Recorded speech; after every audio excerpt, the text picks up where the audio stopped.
Music মনকে দেখলু তুই ননি সোনা মনকে চিনলু না সোনাকে চিনলু বানাকে চিনলু মনসে চিনলু না ধন নাই বলি মোর পাকে ননি তার কাজে উঠি গেল যাই হোক ভাই, ভাবতাছি এই সিঙ্গার কিনে রোজ করব, আপনারা কি বলেন?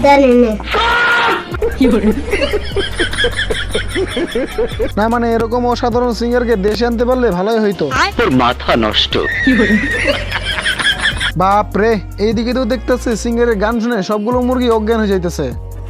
আবার কেউ কেউ দেখি গান শুনে মাতালের মতো আচরণ করতেছে। বলিস কি? আবার কিছু মুরগিকে দেখতেছি ভয়ে ছুটোছুটি করতেছে। হ্যাঁ হ্যাঁ, সর্বনাশ, সবগুলোই মরে গেল নাকি? তো ফার্মের মালিক সকালে ঘুম থেকে উঠে ফার্মে খেয়াল করে, না মানে আজকে ফার্ম থেকে সব মুরগিগুলো গায়েব। তো এইটা দেখে ফার্মের মালিক ছুটাছুটি করে মুরগিদের খুঁজতে শুরু করে, কিন্তু তারপরেই খেয়াল করে দেখে ওইদিকে ডিজে সেট বাজতেছে। চি চি চি রে ননি চি চি চি রে